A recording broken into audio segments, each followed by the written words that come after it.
Good evening, Matt Russell with NRL Tonight. Straight to the headlines, where Zac Lomax faces 2 years on the sidelines after talks between the Storm and Eels break down. An unnerving injury update on Jai Arrow's mystery shoulder complaint. And the Titans' promising pre-season hits an iceberg. Jayden Campbell sidelined for up to a month.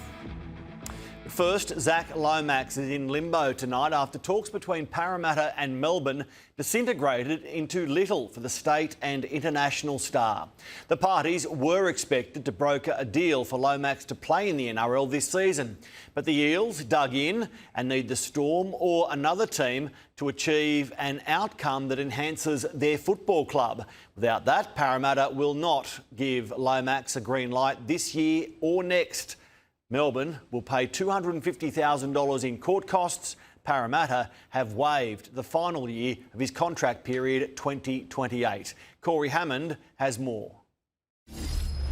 Stony-faced and silent, leaving New South Wales Supreme Court. Zac Lomax's bitter legal fight with Parramatta finally over.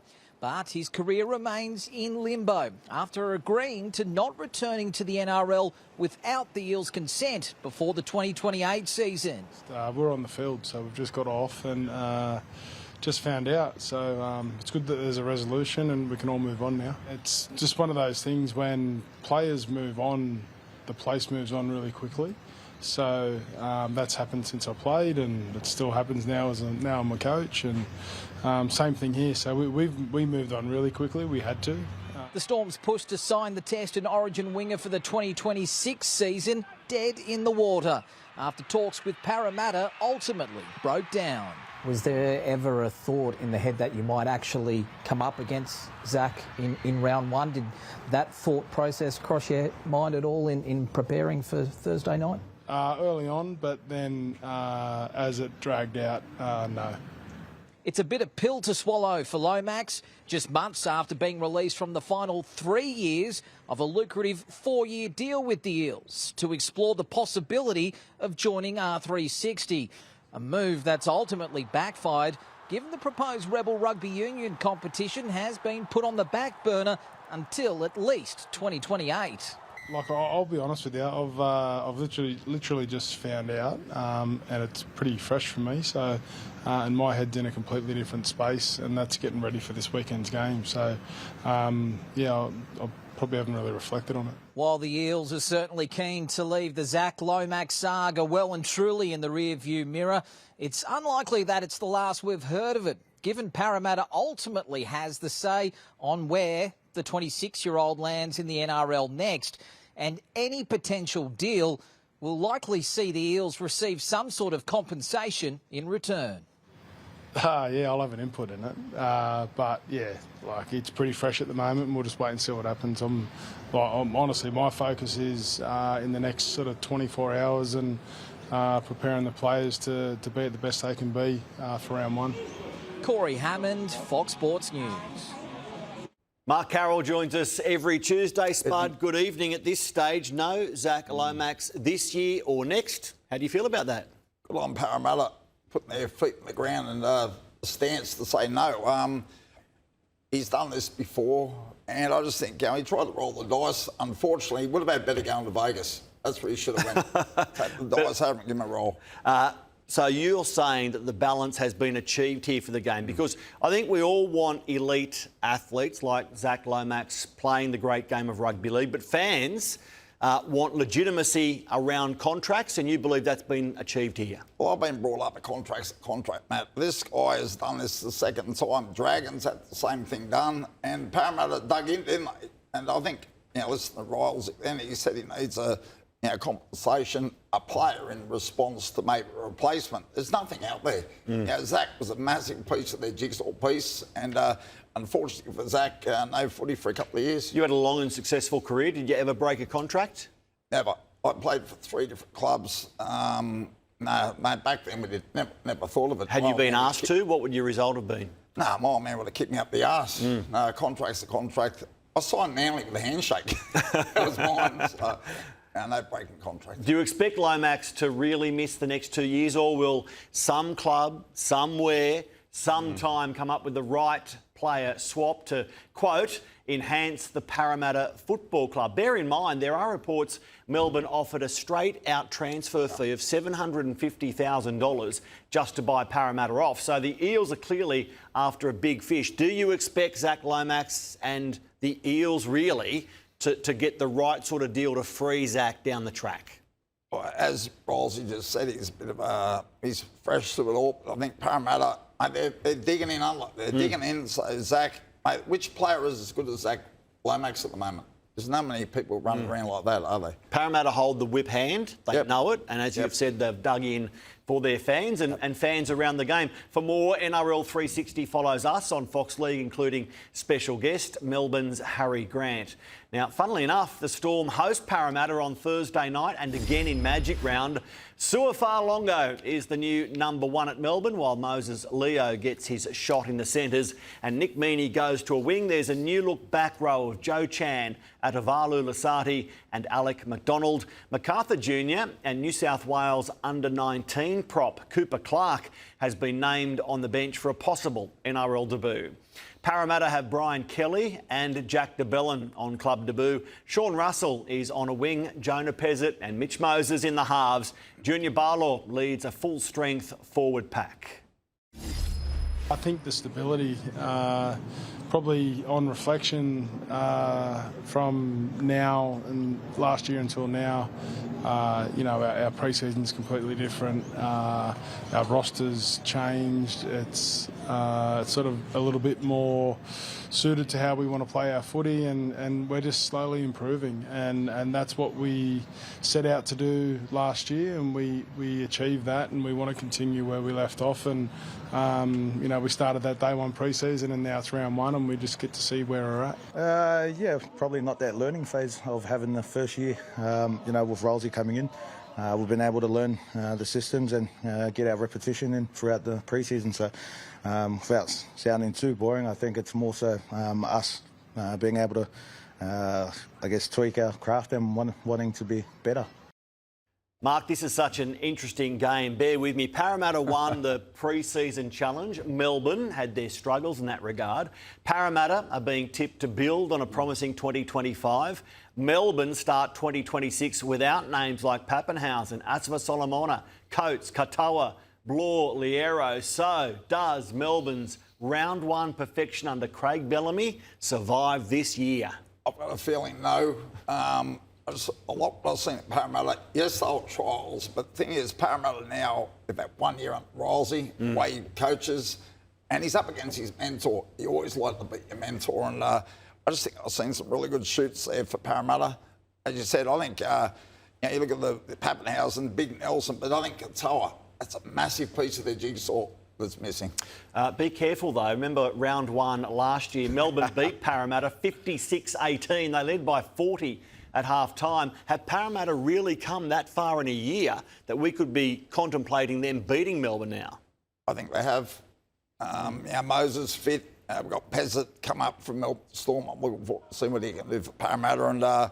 And just what he's picked in the squad, that being Riles, he's hand-picked these players to play the way he wants to play. And mate, they'll give a good run. Just before we leave Parramatta, Spud, you won't be surprised that Coach Riles has confirmed the Eels are in the race for Mitch Barnett in 2027. They've bolstered their middle with Jack de Belin this season, and might Barnett help extend the career of a man we just heard from, 32-year-old Junior Barlaw, by having more support around him? Now, Junior said today, I want to stay at Parramatta. He is off contract, so there's some negotiations to happen, but Barnett could actually help that scenario, perhaps. A 32-year-old Parley, I retired at 32. My body was gone. The players these days, they last longer. Look at it. I'll give you a stat. DCE, he is the only person in the comp who's born in the 80s. There you go. There you go. Was it the 80s? 89. 89. There you 89. Go. Let's catch the rematch of last year's prelim final. Penrith, as premiers, had a foot in another decider at 14-0 up before Reece Walsh inspired Broncos to gallop home for the win. On Friday, they are back at Suncorp Stadium for the first time since then. Ezra Mam's no stranger to raised eyebrows, but the 23-year-old is ready to embrace responsibility. Whatever, the club wants me to do and Madge and the boys want me to do, I'm happy to do that for the team. And 2026 will be Mam's last as Adam Reynolds' apprentice. The pair of pint-sized playmakers, both premiership proven. Mam quick to credit his captain. Yeah, he's been massive, the little fellow over there. He's been pretty big on my career. He's been there from the start, so he actually handed me my debut because he couldn't play. So he's pretty much been there since the start, and I've picked his brain a lot. And I'm sure I'll be able to communicate with him after his time here. But looking forward to spending this last ride with him and playing off the side of him. He'll have a new partner next season when Parramatta's rental runs out on Jonah Pezzett. Their combination with Reece Walsh already enticing. Yeah, no, it's very exciting to have him come to the club. Obviously looking forward to it. He's in that same sort of age category as me and Walshy, so he'll at least get our jokes other than Reno. First, the Broncos have a premiership to defend. Josh Bristow, Fox Sports News. The only Broncos missing from last year's premiership team are injured Brendan Piakura and departed duo Kobe Hetherington and Tyson Smoothie. Jack Gajewski comes into the back row and recruits Grant Anderson and All Blacks Torfa are on the bench. Penrith have called on Luke Garner to start on an edge for injured Liam Martin in the only change to the starting team from last year's prelim final loss. Recruits Jack Cogger, Kalani Going and Freddie Lussick are all interchange options. Spud, your man Reece Walsh on the same field as Nathan Cleary. The Premiers against the Premiership reign, they ended. This looms as the pick of round one. Is the Broncos World Club Challenge defeat a factor in your mind? That was a trial game, so no. I just think what a game we've got coming up. I'm really looking forward to seeing how the Broncos respond to being the top dog. Penrith have been the top dog for the last 4 years. It's very hard. Every week you have to be on. Penrith need to be at their best. Mate, they'll be hurting from last year. Yes. You've got to remember, but they gave them 10 rounds head start. So let's see how good the Broncos are. So that defeat burning inside Penrith will fuel them, you think? Does a barnstorming start by the Broncos in this game with a win silence any of the Payne, Haas, leaving chatter and conspiracy? If they come out and do a really good job and beat Penrith, will that be it? Will we move on from the really reason that Payne Haas left? It's a massive story. It'll be week in, week out, matey. You know, the way the game works. Naturally, I really thought they would have amped up after they lost over in England. It didn't happen. Payne's come out saying he's happy with the coach, blah, blah, blah. So I can't wait. What a game we've got. Now to some big injury news today. Gold Coast playmaker Jayden Campbell will miss up to the first month of the season. Scans have revealed a low-grade hamstring strain, and the club medicos are preaching caution early in the season. The Titans are on the road to Cronulla on Saturday.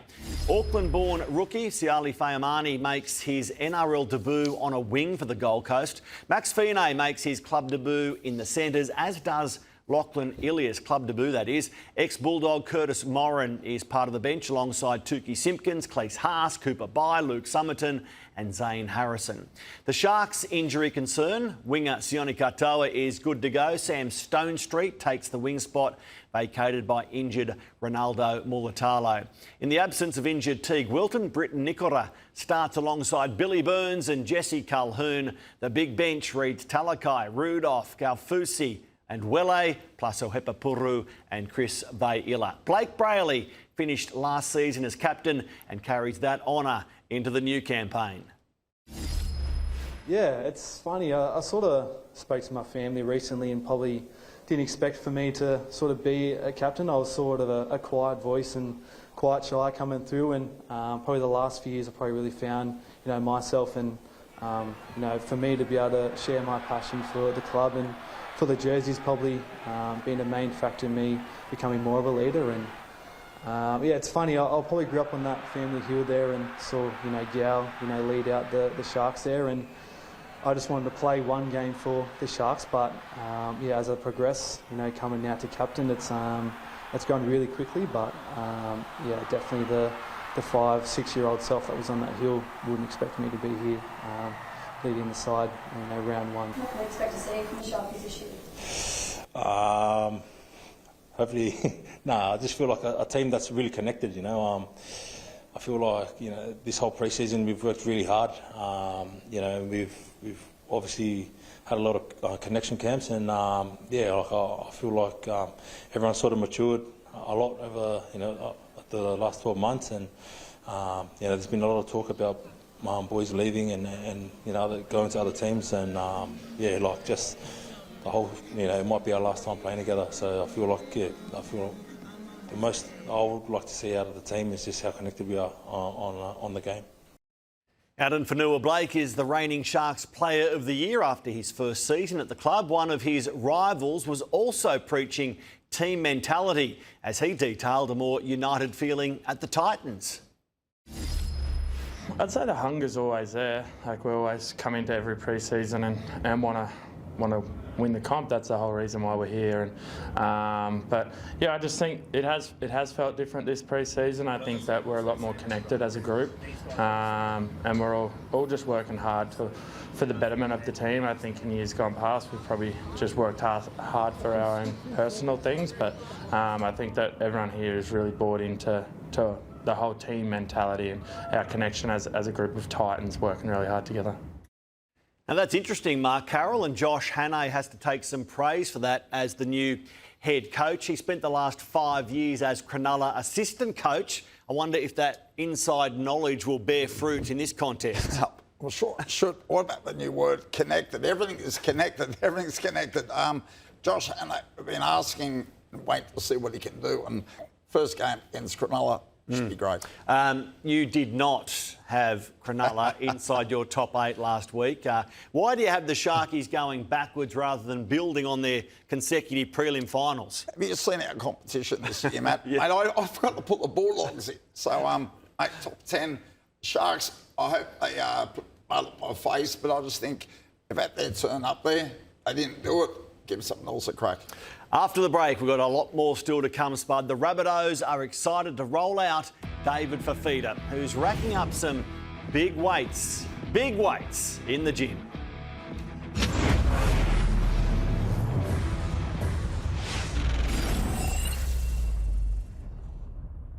Teams Tuesday on NRL Tonight, but recapping our top story, the NRL career of Zac Lomax remains in limbo after last-ditch talks between the Eels and Storm broke down. The New South Wales Supreme Court has ruled the winger cannot join another club until October 31, 2027 without Parramatta's consent. Eels head coach Jason Ryles insists the saga has never been a distraction for his team, preparing for Thursday's opener against Melbourne. You got to remember the scenario that I was dealt wasn't anything to do with what's just happened. We basically, I think it's been played out. We dealt with it pretty quickly. We were informed pretty early, and then we can't sit around and wait and see what a court case is going to do. We've got to move on with our roster and getting ready to play footy. So that's what we did, and yeah, there's not a whole heap more to say about it. Now back to the teams, and a man missing for South Sydney. Jai Arrow's shoulder injury is testing specialists whose investigations are inconclusive at this stage. A course of treatment has been mapped out for the next 4 to 6 weeks in a bid to settle nerves in the area. His Rabbitohs run into the Dolphins on Sunday. Look at the strike in the Dolphins' backline, which now includes club debutant Selwyn Cobbo on a wing. Tom Gilbert captains the team in his first NRL since injury in round 11 last year, and Tom Flegler makes a triumphant return after almost 2 years on the sidelines. Englishman Morgan Knowles makes his NRL debut as a starting middle, while another newcomer, Brad Schneider, wears the 14. Livewire, Trey Fuller is an option on the bench. Daniel Saifiti's shoulder keeps him sidelined. Wayne Bennett has named new faces, David Fifita and Bronson Garlick, who takes the starting dummy half role from injured Brandon Smith. Peter Mamozelos is on the bench. The number 7 jersey goes to Ashton Ward in just his 7th NRL game. South Sydney favourites Alex Johnston, Latrell Mitchell, Jack Whiten, Campbell Graham, Cody Walker, Captain Cam Murray. They're all there. How will Fifita go? First up as a Rabbitoh? Well, pretty good if the gym work he's doing is any indication. Wait for that. I was able to play with him in the Tonga in the World Cup a couple of years ago, and he's just a different athlete, something that I don't think the game's ever seen. Someone so big, so powerful, and so quick. I think he just brought a level of confidence to the team. Someone that brings another X factor like Latrell, and something that I've taken away from him is how hard he trains. He's my gym partner, so I've been trying to keep up with him. He's very strong, so I've been trying to push the weights with him a bit, and I've got the best out of myself. So we got a good friendship, and hopefully we can build on it through the year. Yeah, definitely. I was training with Dave in the weights room a fair bit, and trying to stick with each other. And I think a few other boys have found like that. Him and Latrell seem to have a bit of a running battle of who's doing the most weights and all that sort of thing. So I think it only improves the group. And as a man who proudly runs Spud's Gym and likes to take on all comers, I must add, if it was you, Latrell and David Fifita, where do you finish? Matt, at their age... Third. At their age, I'd take them on, but at 59, no chance. Seriously, what sort of season does David Fifita give us as a Rabbitoh? Prediction time. Excited. I think Wayne Bennett sprinkle the magic dust on him. We'll see the best of Dave. And also, it's great for our competition. We'll see him at his best. We'll see him this weekend. On Saturday night, Manly start their 80th premiership season against Canberra. Former Raider Jamal Fogarty steers the ship alongside Luke Brooks with young gun Joey Walsh, the number 14. Manly have Taniela Paseka and Hamole Olakawatu ready for the Eagle Rock after injuries last year. Tom Trbojevic will captain the side at fullback with his brothers Ben and Jake in the back row. Broncos premiership winner Kobe Hetherington makes his club debut off the bench. Ethan Sanders takes the Canberra number 7 in just his 5th NRL game. Simi Sasangi has won a starting centre berth, leaving Noah Martin on an edge. Jayden Brailey makes his club debut in the number 14 as backup to Tom Starling, forcing Owen Paddy to the reserves. Also part of the interchange, Zach Hosking, Atta Mariotta, Morgan Smithies, Dane Laurie and Jed Stewart. Jaden's he's an experienced player. He's captained the Knights before at a young age, and he brings a lot of experience and leadership onto the side. Whether or not he's on the field or not, his presence alone is good for the environment and the team in general. Yeah, Jamal's been messaging me actually. He actually sent me their full playbook, so I got no idea. Obviously, we can see a little bit what they've done in the trial games, but normally teams don't give too much away. But we've had a full pre-season under our belt. Everyone's training really hard. It's probably been the hardest pre-season I've done here to date, so that's a good sign. The minor premiership isn't the one that we're chasing. To be honest, I don't really notice it too much when I walk past anymore. It's a good. It's actually a good reminder that finishing at the top of the table isn't the end goal. It's a nice thing to take away, and it's a good sort of goal to tick off. But ultimately, that's not what we're chasing. Spud, Owen Paddy played every game for the Raiders last year in his rookie season, but misses out to Jayden Brailey. Talk about hooking depth in the Raiders. How good for Ricky Stewart? They certainly have. They've got a great side from 1 to 13, but also the bench. It's going to be so interesting how the bench plays this year in our 6 reserves. We've seen the mullet Noah Martin in New South Wales Cup. Watch him go this season after 6 games last year in the top grade. The early game on Friday takes the Roosters to Auckland. The Warriors have Roger Tuivasa-Sheck and 5/8 Janelle Harris-Tavita on board despite injury concerns. Ali Laatawa and Adam Pompey are the centres. Tanner Boyd wears the 7th in the absence of Luke Metcalf. There's plenty of size in the pack and on the bench, where Englishman Morgan Gannon sits waiting his NRL debut. Trent Robinson has confirmed much of what we knew already. Sam Walker and Daly Cherry-Evans in the halves. Benaya Mielu is the hooker in the absence of Reece Robson. He's injured. In jumper 18, Cody Ramsey is a chance to make his club debut and return to the NRL for the first time since 2022, having battled ulcerative colitis. The whole team hoping to benefit around DCE. I think I've definitely lent on him personally. He's been captain for a long time, captain Queensland for a long time as well. So his experience as a leader is definitely something I've lent on, and but for him, he's just he hasn't stepped on anyone's toes. He's happy for, especially for Sammy as well, to sort of lead this team and for his leadership to grow as well. So I think the mentoring that he's done for a lot of the young kids has been really awesome. But again, his clarity and the way he communicates with our team is definitely something that helps me as a leader, and relying on his voice at times has been crucial. Yeah, I think we probably won't be the normal sort of 6 and 7 roles on the field there. I guess we'll sort of both be working with each other. We'll both sort of be standing up at different times. We'll just be moving, I guess, together on the field together. And I'm really looking forward to getting ourselves started and getting into the season, so we can start seeing where we're at. Spud, you had a lot to say about Daly Cherry Evans when he left Manly for the Roosters. It will be fascinating to see how he goes, the way the Roosters use him, his impact, his influence. What are you saying now? It could be a difference than winning a comp. The way he plays, he will know his job. All these other players, look at their spine. Unfortunately, Robson's out at the moment. But DCE, he sprinkles that dust, kicking game. They're going to be very hard to beat this year. You never run out of magic dust, do you? And I think you had the Roosters on top of the table, so you're tipping DC to go well. Yeah. Spud, we'll see you next Tuesday for a full Teams Tuesday. The headlines all night on Fox Sports News. Stand by on Fox League. It's time for NRL 360. The boys are back home.